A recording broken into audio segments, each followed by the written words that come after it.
सोने के सेब लगते थे। राजा का एक वफादार माली हर रोज उन सेबों को गिनता था और राजा को बताता था। लेकिन एक दिन अचानक एक सेब चोरी हो गया। माली से ये वार्ता सुनकर राजा क्रोधित हुआ। चोर को हम जरूर सजा देंगे। उस रात माली ने अपने बड़े बेटे को सेब की रखवाली करने के लिए रखा, लेकिन बीच रात में ही वो सो गया। दूसरे दिन सुबह फिर से एक सेब कम था। आज मैं अपने दूसरे बेटे को सुरक्षा के लिए रखूंगा। ठीक है। रात हो गई और माली का दूसरा लड़का भी सो गया। दूसरे दिन फिर से एक सेब कम था। अब माली के तीसरे और सबसे छोटे बेटे ने पहरेदारी की जिम्मेदारी ली। रात हो गई। माली का तीसरा बेटा अपने काम में लग गया। आओ सेब चोरों, अब आके दिखाओ। थोड़ी देर बाद जैसे ही गहरी रात हो गई, तभी अचानक कुछ पत्तों की आवाज आने लगी। उसने देखा कि एक सोने का पंछी सेब तोड़ने लगा।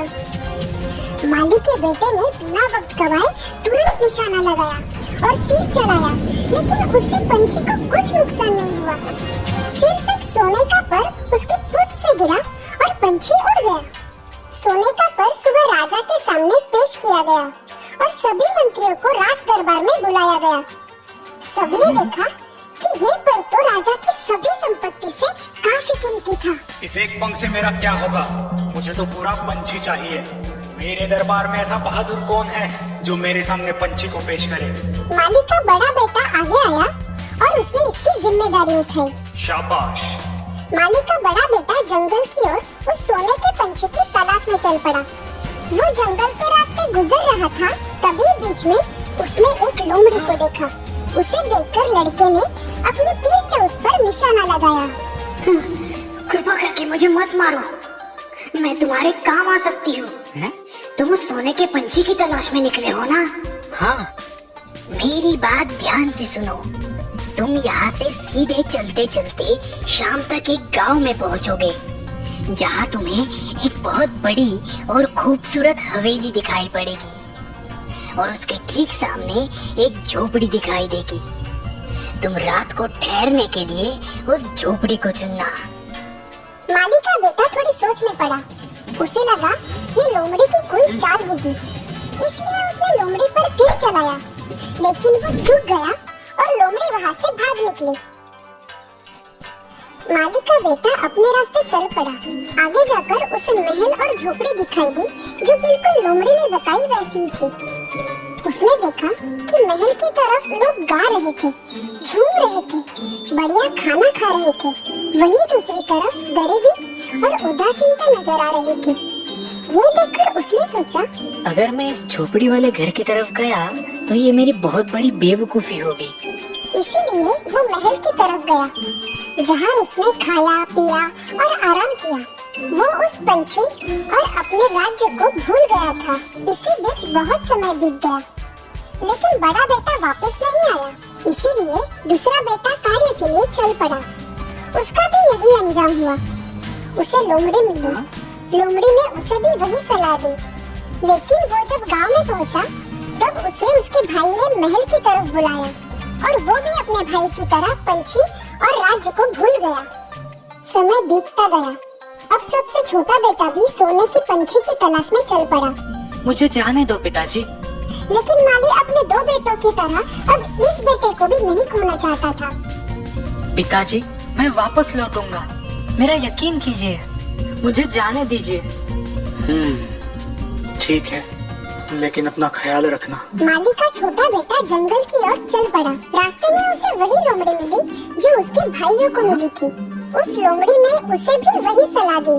अगर तुम अपनी मंजिल तक पहुंचना चाहते हो तो झोपड़ी में जाओ। अपनी सलाह के लिए शुक्रिया दोस्त। मेरी पूंछ पर बैठो, तुम जल्दी पहुंच जाओगे। जल्द ही वो गांव पहुंचे। छोटे बेटे ने उस झोपड़ी में ही रात बिताई। जब सुबह हुई तब लोमड़ी वापस आई। अब उसने और एक सलाह दी। अब सीधे आगे बढ़ना, तुम्हें एक किला दिखाई देगा जहाँ बहुत सारे सैनिक गहरी नींद में सोए रहेंगे। उनकी तरफ ध्यान बिल्कुल मत देना। किले के अंदर जाना, वहाँ तुम्हें एक कमरा दिखाई देगा जहाँ सोने का पंछी एक लकड़ी के पिंजरे में बंद होगा। उसके ठीक सामने एक सोने का पिंजरा भी होगा, पर तुम उस पिंजरे को बदलने की कोशिश मत करना, वरना पछताओगे। लोमड़ी ने फिर एक बार अपनी पूंछ फैलाई और नौजवान लड़का उस पर सवार हो गया। दोनों किले के पास पहुंच गए। लड़का किले के अंदर गया, जहां उसे लोमड़ी ने कहा हुआ कमरा दिखाई दिया और वो सोने का पंछी भी। इस खूबसूरत पंछी को ऐसे लकड़ी के पिंजरे में रखना अच्छी बात नहीं है। जैसे ही लड़के ने पिंजरे को बदलने के लिए दरवाजा खोला, पंछी चीखने लगा और उसकी आवाज से सैनिकों की नींद उड़ गई। उस लड़के को कैदी बनाया गया। दूसरे दिन सुबह उसे दरबार में पेश किया गया। उसे वहाँ मौत की सजा सुनाई गई। मेरे सरकार, कृपा करके मुझ पे दया कीजिए। मैं तुम्हें एक ही शर्त पर छोड़ूंगा। जाओ, मेरे लिए वो सोने का घोड़ा ले आओ जो तूफान जैसे तेज दौड़ता है। तभी मैं तुम्हारी सजा माफ करूंगा और वो सोने का पंछी भी दे दूंगा। उसने फिर से अपना सफर शुरू किया। तब रास्ते में उसे उसकी दोस्त लोमड़ी मिली। तुमने देखा ना क्या हुआ मेरी सलाह ना मानने का नतीजा। तुम एक अच्छे लड़के हो, इसलिए उस सोने के घोड़े को ढूंढने में मैं तुम्हारी मदद करूंगी। तुम सीधे जाना, फिर तुम्हें एक किला नजर आएगा जहाँ वो घोड़ा अपने टेंट में खड़ा होगा। उसकी देखरेख करने वाला गहरी नींद में सो रहा होगा। घोड़े को चुपचाप वहाँ से छुड़ा लेना, पर उस पर पुराने चमड़े का सैडल डालना मत भूलना, और उसके पास ही बड़ा सोने का सैडल बिल्कुल मत लेना। सब कुछ सही जा रहा था। घोड़े को देखकर लड़का बोला, मैं इसको सोने का सैडल दूंगा, इसका हक बनता है। जैसे ही लड़के ने सोने के सैडल को हाथ लगाया, उसकी देखरेख करने वाला जाग गया। रक्षक दौड़ कर आए और उसे गिरफ्तार किया गया। अगले दिन फिर उसे मौत की सजा सुनाई गई और उसने फिर दया की भीख मांगी। तुम खूबसूरत राजकुमारी को मेरे सामने ले आए तो मैं तुम्हारी जान बख्श दूंगा। फिर तुम वो पंछी और घोड़ा अपने पास रख सकते हो। लड़का अपनी राह चल पड़ा। उसे फिर लोमड़ी मिली। अगर तुमने मेरी बात मानी होती तो तुम्हारे पास पंछी के साथ साथ घोड़ा भी होता। मैं तुम्हारी फिर से मदद करूंगी। यहाँ से आगे जाकर तुम किले में पहुँच जाओगे।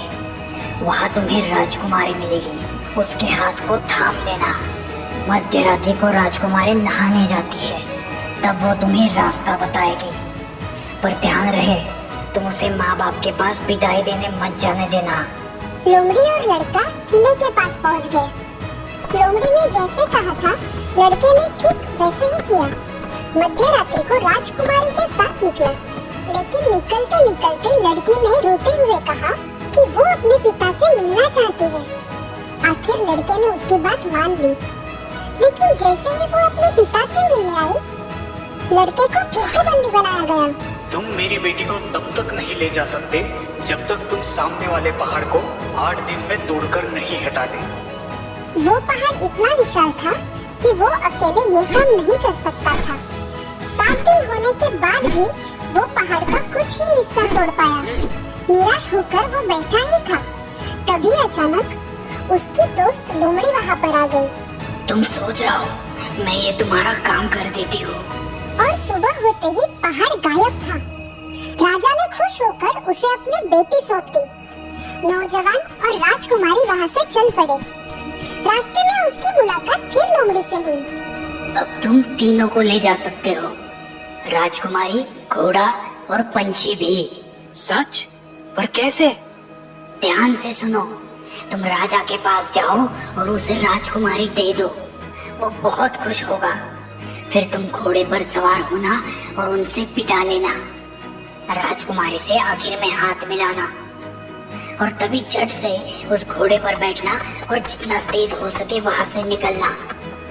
उसके बाद दूसरे किले में जाना जहाँ पंछी है। मैं राजकुमारी के साथ बाहर रुकूंगी। तुम घोड़े को दयालु राजा को दिखाना, फिर वो पंछी को बाहर ले आएगा। उससे पंछी देखने के लिए मांगना।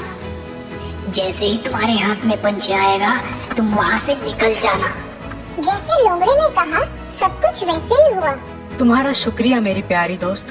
तुम्हारे बिना मैं कुछ नहीं कर पाता। बोलो, मैं तुम्हारे लिए क्या कर सकता हूँ? ऐसी बात है तो मुझे खत्म कर दो। क्या? मैं ऐसा नहीं कर सकता। तुम मेरी दोस्त हो। ठीक है, जैसे तुम्हारी मर्जी। लेकिन मैं तुम्हें एक सलाह देती हूँ, 2 बातों को हमेशा याद रखना। वापस लौटते वक्त किसी की भी मदद मत करना और फिरौती मत देना। और याद रहे, नदी के किनारे बिल्कुल मत बैठना। वो राजकुमारी के साथ सवारी करते हुए उस गांव में पहुंचा जहां उसके दोनों भाई थे।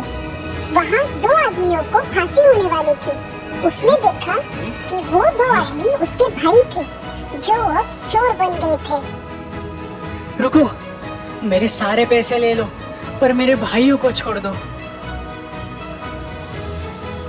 अपने भाइयों को छुड़ाने के बाद वो सभी जंगल से जा रहे थे। तभी दोनों भाइयों ने नदी के किनारे बैठकर कुछ खाने की सोची।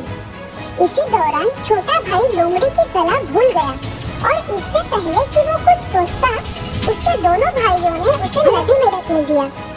फिर राजकुमारी, घोड़ा और पंछी के साथ वो अपने राज्य के राजा के पास पहुंच गए।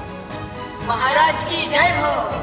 महाराज, हम सोने के पंछी को ले आए हैं। हमने हमारी मेहनत से उसे जीता है।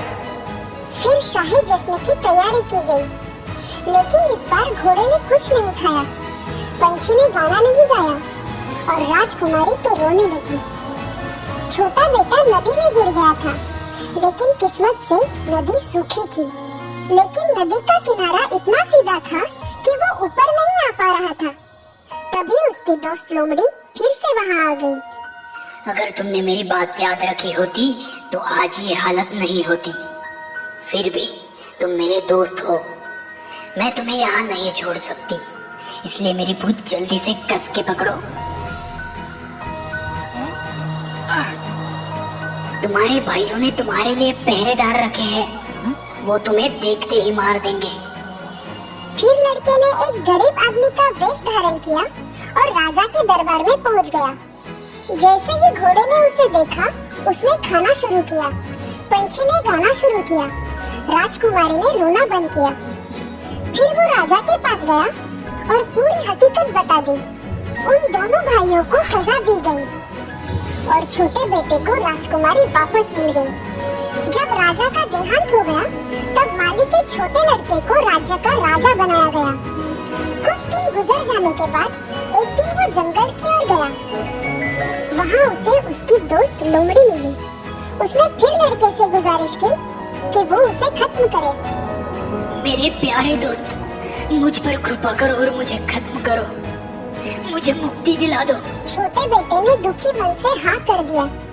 जैसे ही लोमड़ी की मौत हुई, वो एक आदमी में बदल गई। वो आदमी और कोई नहीं, बल्कि राजकुमारी का भाई था, जो पिछले कई सालों से गुम था।